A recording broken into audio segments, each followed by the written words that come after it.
Hello, everybody. Welcome to another episode of Sports Politicians Agree to Disagree. Thank you, as always, for taking the time out to listen to us. Um, it's only three of us today, but we're still going to try to have some fun. We'll do some quick introductions. I'm Alan Hinton from living in Wilmington, North Carolina, from Chesapeake, Virginia. I am on Twitter, AFlash79. Mr. Lentz. Leonard Lynch Jr., currently residing in Houston, Texas, originally from Killeen, Texas. Hit me up at Sports Politicking on Twitter or at Lynch Jr., my personal Twitter. Turner. And John Turner, Chesapeake, Virginia, by way of Newport News. Twitter is Everybody Loves John Luke Cage. Y'all check that show out, by the way. It's really dope. And Sports Politicking on Twitter as well. Yeah, you can also check us out on Facebook. We've got a page and a group, and both are Sports Politicking Presents Agree to Disagree. One, you can catch a lot of news, copies of our podcast on there. Then also the group is a space for chat. Anything you want us to talk about here, anything you want to discuss, that we can get back to you on. We'll respond on both of those as well. So follow us on Facebook. Follow us on Twitter. Tonight, we've got a couple of topics. We're going to start off talking about the NBA preseason thus far. Mr. Turner will start us off. So for those who actually like football and basketball, or for those who are waiting for this trash football season to end, NBA preseason has started. A few things I just wanted to talk about. Are the Warriors going to repeat? Unless you've been living under a rock, Kevin Durant has joined the Warriors, and they had one disjointed performance. Not saying it's bad, but just disjointed. And then they dismantled the Clippers, and that brought, a glimpse of how good they can be when they're actually on the same page. And they look good. They were moving, swinging the ball. And I understand it's preseason, but you have four all-NBA performers on one team, three of them who are elite shooters, and the other one who's an elite defender and playmaker. With a great coach, you have the possibility to be the greatest team ever. So I'm interested to see how the Warriors are going to look. The Cavs are the champions. They have their own issues, though. JR has not signed back with the team yet, and that's bringing some trepidation. From a business standpoint, I get it. He doesn't have any leverage to sign with any other teams. The Celtics did. I read an article that the Celtics were actually looking to sign him, which may actually up the offer, because it sounds like what Cleveland offered was 10 to 12. JR is looking for 15. So that may be something that could prompt Cleveland to pay him. How does LeBron, Love, and Kyrie in year 3? How did they do? They lost Dellavedova, who I'm actually a fan of. So the backup point guard position could be an issue, especially with Kyrie's injury history. And one thing that's not Cavs or Warriors that I really was interested in is how the Rockets are going to look with D'Antoni as coach and Harden as point guard. Harden's really been the point guard for the past few years anyway. Beverly played off the ball. He's not really a playmaker. So I'm looking to see Mike D'Antoni's introduction back into the NBA. Steve Nash is a bit different than Harden. It's a lot different from Harden, actually. But I'm looking to see how Harden is going to be able to focus on playmaking and facilitating. Playmaking and scoring, because he's the primary scorer. Dwight's gone. They brought Gordon in. They brought Ryan Anderson in. But I'm interested to see how that team is going to coalesce. Generally, D'Antoni's teams don't play well on defense, even though it's a bit overrated that they don't play defense because of the pace. They're generally below average in that area. But that's really the main development that I'm looking to see. I'm looking to see how they're going to play. How Harden's going to function, having all of that even more responsibility while playing in a faster pace, and is he going to pick it up on defense? because his defense was atrocious last year. So these are just a few of the trends that I'm seeing so far during the NBA preseason. I'm gonna go a little different off of that because everybody already knows the Warriors are freaking stacked. I mean, that's unreal right now what they got. How it works together. I am kind of interested to see how they all mesh together. I think the fact that they none of them are really ball dominant, aggressively dominant with the ball. As far as Clay and Steph and KD, they all been able to work off the ball and everything. I mean, Russell Westbrook ran everything in OKC, so they didn't have to worry. KD didn't have to worry about that. I actually didn't like that. He was so passive. But that's another issue. As long as you got LeBron, the Cavs are going to be good. I'm not as big of a fan as Kyrie as others are, but I mean, he's one of the top 5 point guards in the game right now. I disagree with that. LeBron is point guard. I disagree with that, but that's a different story. Of course, I'm more interested in seeing my top storyline is the Spurs post Tim Duncan. I'm very interested to see how it transcends now, to see what Pop does without Timmy there, to see if it's more of a offensively ran team or if it's going to go through LaMarcus Aldridge. That much anyway. But then with the addition of Paul Gasol out there, that'll be interesting to see how they work around. If he still runs a similar type of offenses, even though Tim hasn't been much of a factor a couple years. I mean, he's come in spurts and held it down as much as he could. Since I don't know 5-6 years now. Then actually, I'm gonna see Dirk. Is this like I haven't heard anything about him thinking about retiring. I know I'm in Houston, but I haven't heard anything out of Dallas. I think he probably should because he hasn't looked that great to me to play in. But I am interested to see what they do there. I think he's a little angry because he did take a pay cut not too long ago, a couple years ago, so they could bring in players, and they didn't. They brought in, what was it, Rondo? Ago. That wasn't going to work. But I am interested to see what they do out there in Dallas and what they get going on. As far as the rest of the NBA is, really want to see. I kind of want to see what the 76ers do, simply because they've been trash for so long. This is what they've been waiting for to get all these picks in. They finally got Embiid healthy. He's playing decently well right now. So I am interested to see how that young team molds together. I think the pieces right now, they're too not going to be able to space the floor as well as they should be able to. I'm interested to see that. I want to see how Dwight looks in Atlanta. It's going to look weird, but I want to see how he looks in Atlanta. There's no one else really to talk about.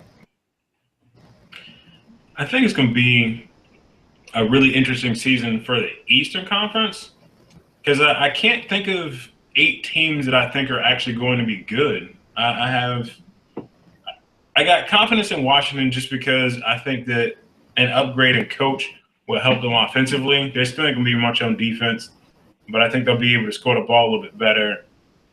Orlando might be all right. I think Miami's going to be terrible. I think Milwaukee's going to be a lot worse than people expect. People keep talking about them being a team that takes steps forward. They got a lot of long guys, but they don't have a lot of guys who actually play basketball very well. Their bench, I think, is still a mess. My Bulls are going to be horrible. I don't care what anybody says, veteran leadership, whatever. You got D-Wade. I talk about it with people, at work or whatever all the time. People are like, Rondo is a double-double guy. Dwayne Wade's been good for such and such. I'm like, yeah, that's great, but actually look at the team. We have question marks literally at every position except for small forward. And even with that, we don't know if Jimmy Butler can play small forward. Historically, he's been worse playing at the 3 than he has at the 2.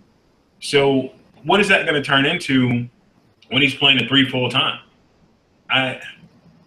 Boston, I think, is going to be okay. Boston actually might be the one team that got decidedly better last year. Detroit, you could kind of talk about getting deeper, and that was their biggest issue in the playoffs. They just didn't have the depth to go up against Cleveland. But I'm really interested, speaking of Cleveland, to see what they look like without J.R. Smith. And obviously J.R. Smith's probably going to sign. And I don't completely understand, like, what the whole point of this is. Like, why are you paying $15 million to Tristan Thompson, almost $10 million to Amon Shumpert, but you don't feel like J.R. Smith is worth somewhere in between that range? I feel like he has done and produced a lot more than Amon Shumpert has in the last couple of years, and he's a much more consistent player than he was before he got there. They've got so many, robotic catch and shoot guys. They don't have anybody who can really create for themselves off the bench without him. So I feel like they need him. I'm not as concerned about their point guard position as you are, Turner. I think Kay Felder is going to be really interesting.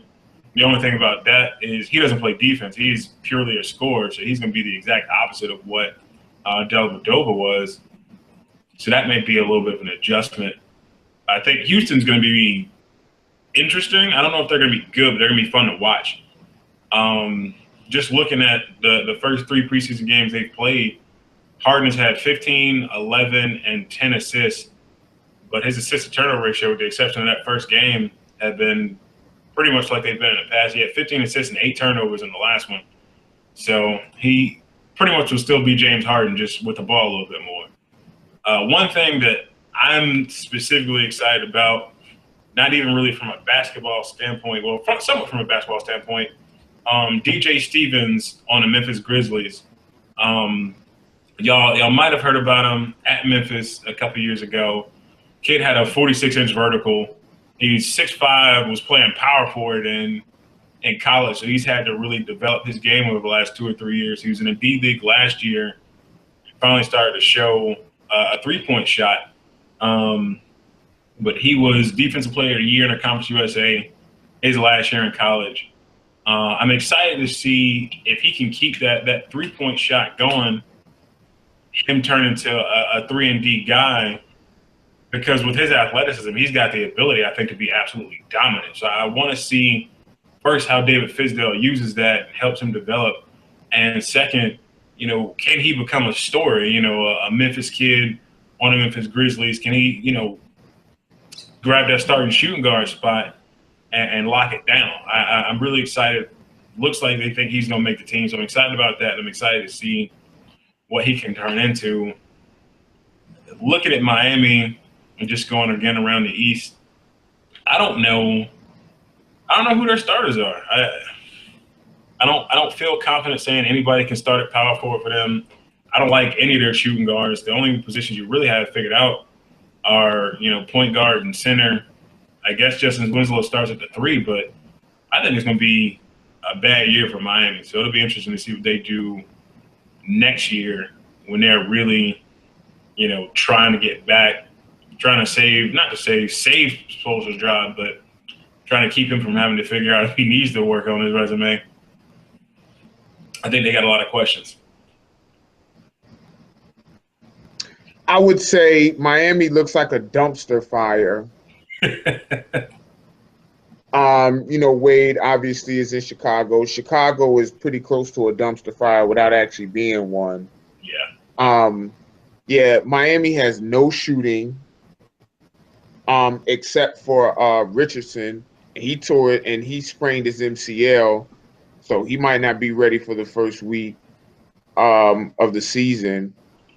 Yeah, the East is better from top to bottom, but I don't think there's a real challenger to Cleveland. Mm-hmm.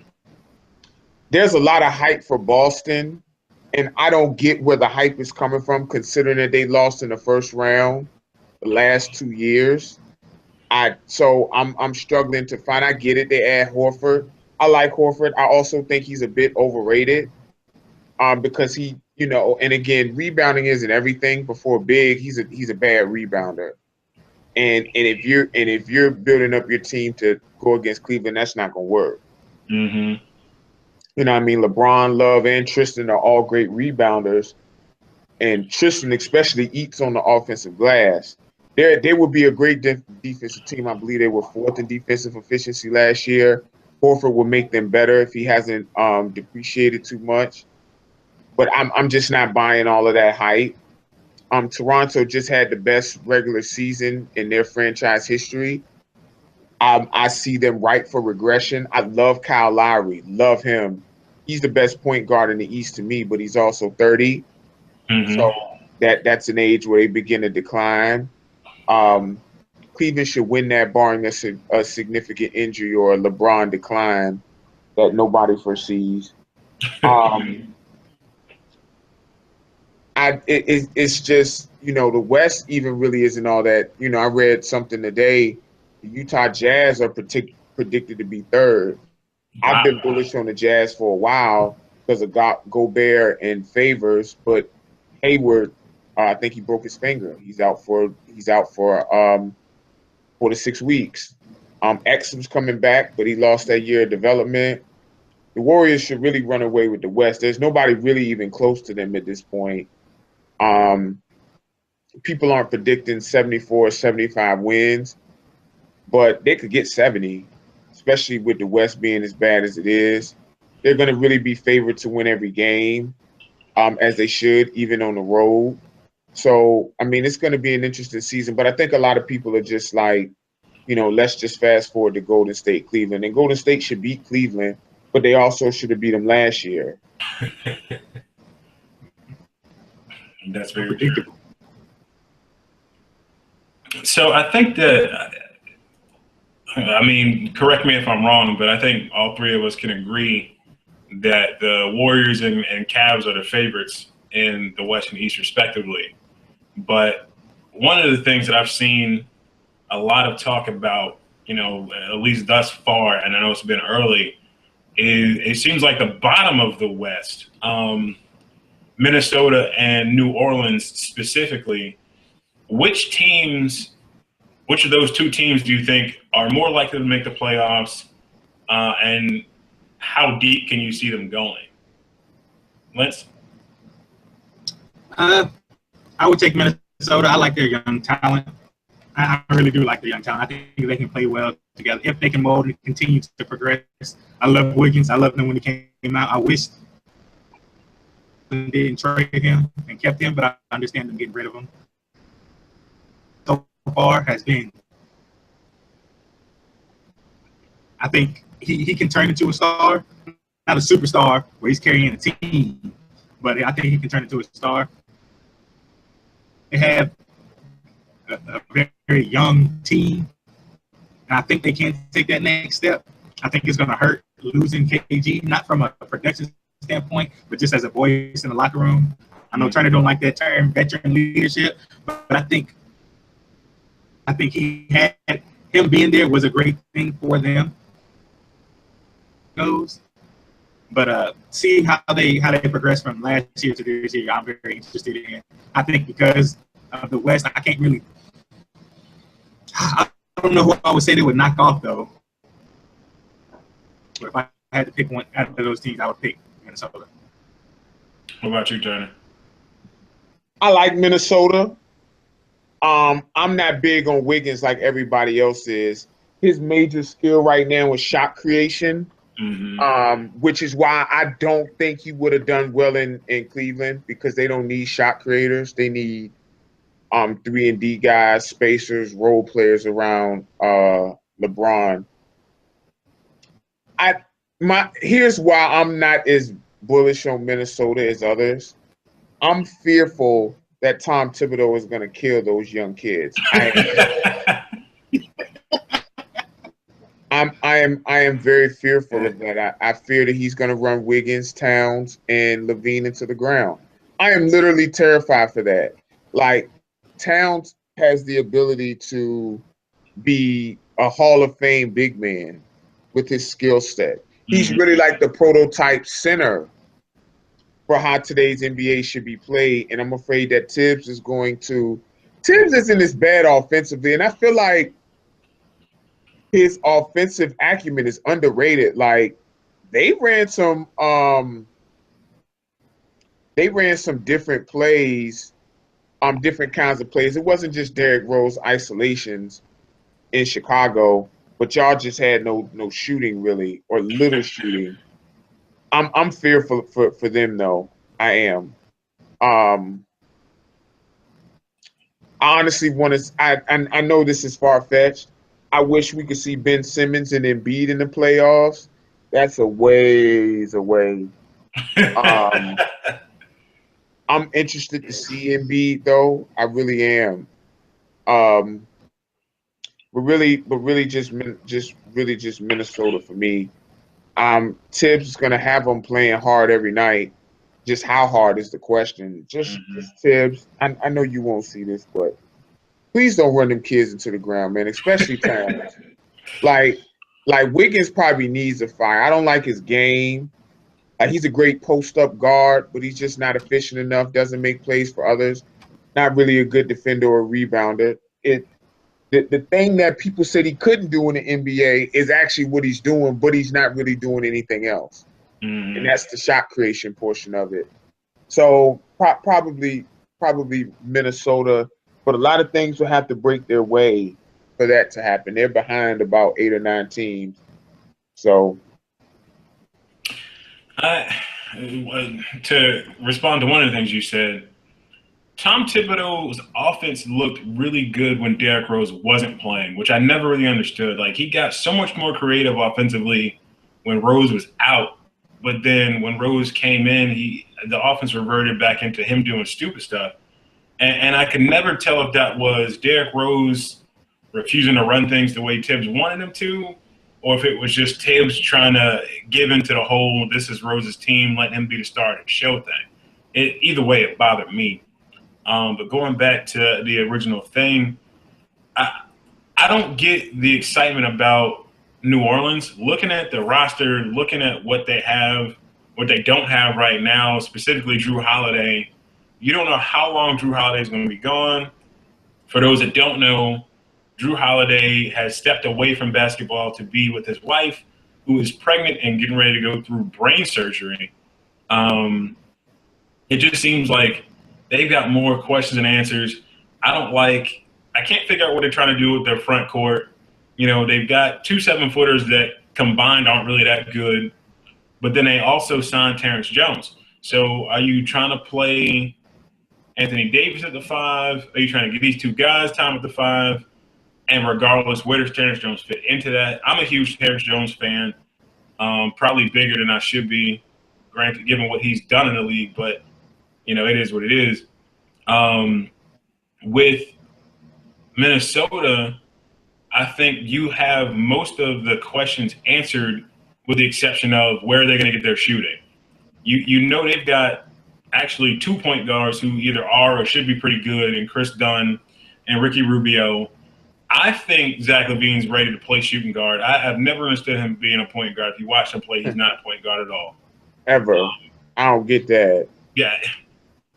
I get, you know, the way the NBA is now, everybody wants the best playmakers have the ball in their hand, but he's not a point guard. There's no real reason. And I think given the guys that call themselves shooting guards on the Timberwolves roster, there's no reason not to put him at the 2. I love Rasul Butler, but I wouldn't start him at this point in his career. He's 37. Obviously, Andrew Wiggins is your starting small forward. And I'm kind of with you. I'm not huge on Wiggins. I get the excitement, but I'm not in love with him at all. But what I think is exciting about this team, especially with Chris Dunn now, you've got athletes at every position, assuming Pekovic doesn't start, which I'm pretty sure he won't. You've got athletes at every position. So right now, even though they've got question marks as far as how many shooters they have, they're going to hold teams low enough where whatever shooting they have is going to be enough. I like Shabazz Muhammad coming off the bench. I like Adrian Payne a lot more than I think a lot of people do as a stretch 4, also off the bench. But you surround those 2 guys with Rasul Butler, With Jordan Hill, actually, I think is going to make a big difference off the bench just because of his hustle. They're going to have enough if those guys actually get on the court, which is always going to be the biggest question mark for the Tom Thibodeau coach team is the bench guys don't play at all. You know, he's liable to run each of those stars 36, 38 minutes a game just cause. Hopefully he's learned. You know, I thought that same thing, but they talked to him in the summer league. He went to one of the summer league games, and you know, every once in a while they'll bring a coach up to do color commentary, and they'll ask him questions while they're calling the game because nobody really cares about what's happening. And they asked him about that, and his only response really was that his reliance on his starters was overblown. He didn't really see a problem with it, and none of the players complained. And I'm like, dude, how many 22, 23-year-olds are really going to complain about playing 38 minutes a game? But the reality is, as the coach and the older guy involved, you have to be smart enough to know, you know what? If I play these guys 38 minutes a game 3 years in a row, that's going to wear them down a little bit. Like I understand, and this has always been my thing. I get you playing your starters heavy minutes in a tight game, you know, a game that matters, a game with playoff implications, whatever the case may be. But don't leave your starters in when you're up by 24. If it's 4 minutes left in the fourth quarter, go and sit them down. Like, let the young guys get some run, whatever you want to call it. And that's what he's never been good at. He's never been the guy to just say, okay, this game is over. Let's put the bench in. And I'm wondering if that's going to change, you know, with these guys being young. And actually, I think having a lot of talent. Because when you look around the roster, they've got some guys that other teams really, really like that didn't play much or may not play very much. Cole Aldrich has been considered a really good backup center. Tyus Jones was a first-round pick last year, I want to say.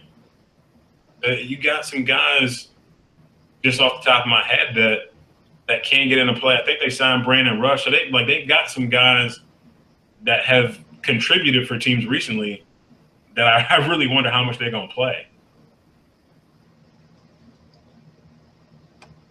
Yeah, they have the bodies there.